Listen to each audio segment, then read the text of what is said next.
I wanted to know who Gary is, and so tell me something about yourself. It helps you. You can decide three positive and negative adjectives of your personality. I think I'm someone also on the good side, very positive, a bit perfectionist, and super easygoing and accessible. And what is negative would be perfectionism is something that also is a bit hard sometimes, especially as a manager. I think I don't really accept something that is not perfect, which is it can be a bit sometimes challenging for the people working with me. I'll say also that I think I have a self-confidence, which sometimes is a bit scary for people. And everyone is inspired by a person or a character who is your life's mentor. I think I'm surrounded by women who have a very strong power and independence, like being my mom and my grandmother. And also it's funny because there are women that ignore the strengths. So I always like try to talk them up and to tell them I'm very proud of them. And yeah, so I think they're mostly female figures. Okay, and well, have you got a life motto, an aphorism, or a phrase that you love and represents you? I think it's something about, I always tell myself like I'm coming to win, being my best self. And it's really about, yeah, like if I come, it's to be like the best I can and to provide the best I can. And what did you study? I was more a mathematic person, so I studied a more scientific career, and after like I moved to marketing. But with the background of being very into like mathematics, it really helped me to have both like I think sort of like creative sensitivity mixed with like a very like a metric mind, which really helped me in my work because being social media, I think it's really a balance about like the KPIs and the numbers you get from like engagement, like etc. But understanding also, especially in fashion, like what is a good content, how to bring like creativity to like the social sphere, etc. When I was studying marketing, I had a class in luxury marketing. It was like in 2012, and at the time we had a lot of people coming from enterprise doing testimony in school, and a lot of like everyone almost were mentioning digital being like we don't really know what to do with digital. Like it was a very early stage of having a website for like a brand, like a luxury brand, for instance. And no one had a clear answer, so I decided to do a thesis on this. So my thesis was like, should like a luxury brand embrace digital communications, and if so, in which ways, in which capacities? And this really helped me to discover like a field I loved, because I was also like a very early adopter on like using all these platforms. Like I've been on Twitter since forever and everything. And I realized this was like what I wanted to do, thanks to my thesis and thanks to my studies. And after my thesis, it helped me to get my first job. So it was really thanks to this that I entered this area. Actually, you are the responsible and the reputation of social media in DIOR. And can you tell me in which consists this job? Because Yeah, I have no idea. So like on the very technical words, my work has three different axes, what we call own media, earned media, and paid media. So own media is basically like all the platform that Dior owns.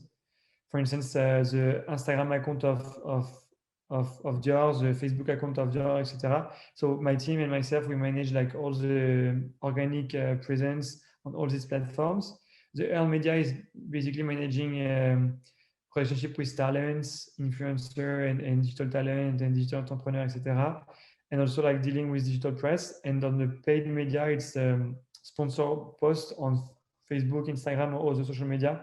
So basically, the difference between organic and paid is that when I do an organic post on Instagram, I don't really control who will get the post. It will be diffused randomly to my followers or to the follower of Dior.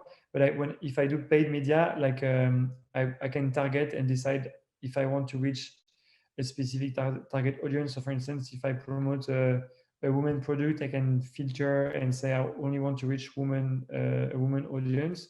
So it's really about like so we coordinate everything together to leverage what we do on the organic side, which is diffuse to our followers without knowing who they are in details. The paid media, which is more like target to a specific audience according to our needs. Is more important the sale of products or the communication of messages? I think it's really both, because I think the message is extremely key, and also sharing the vision of our artistic directors, and telling the story of the brand from the early stage to now, and it's super important. But I think we need to also connect it to what we offering to our clients and the experience of a product, because also our bag is not just a simple bag. For instance, it's a bag we have been made by artisans, would take like hundreds of hours to make, and yeah, it's really about, even if we communicate about a product, there is a lot of stories behind it. These stories, some of our products have been in our collection since 70 years. So of course, it will be, I think it would be very wrong to just post about a product without telling the stories, inspiration, where is it coming from, how is it produced. And to do your job, what are the skills that a person must have?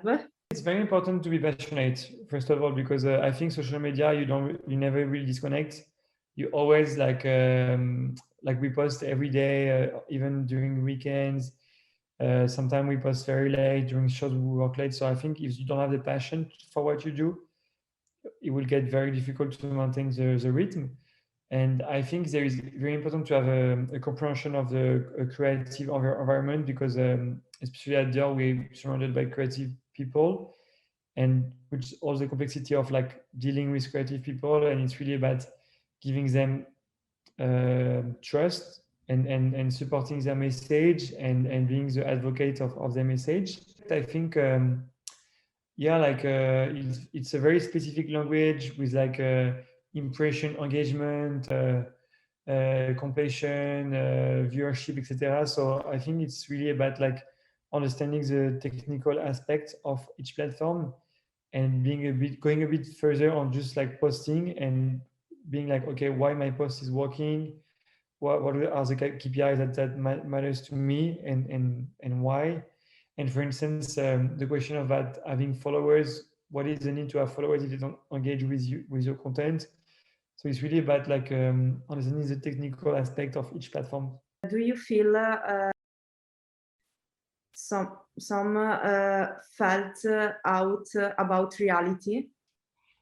Yeah, I think, yeah, like maybe some people, I think especially if I'm talking about the more personal experience, but like, of course, like me, I don't really post my routine life. So I post when I travel, or when I'm going to a specific event or anything. So people would be like, oh my God, your life is like so crazy, blah, blah. And I'm like, no, I don't think you should stop to what you see on social media, because I'm just posting what is most interesting for me to post. And of course, like when I'm at home in pajamas, there is no interest for me to make a post. So I think, yeah, like in a sense, we always want to show our best self, and sometimes we forget that there is also like moment where we don't do much, and it's not about being always traveling or always being somewhere. It's also like I feel like I don't have to communicate about a more routine moment.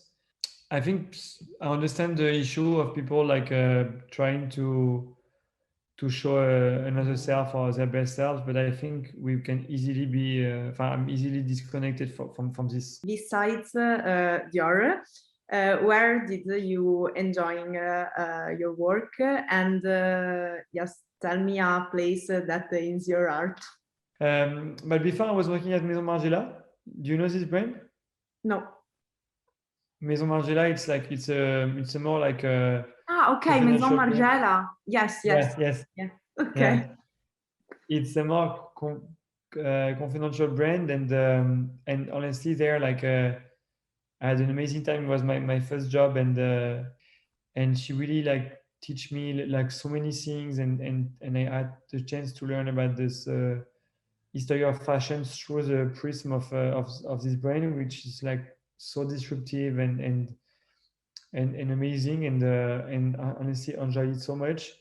And of course, when I had the opportunity to go to work at DIOR, I was very happy, but at the same time, I was so sad to leave Margiela, because I was extremely attached to the brand, to the people working for the brand, and it was very hard for me to leave. It was super weird. Like even if I was feeling it was the right move, but yeah, I did with like a bit of pain at the same time.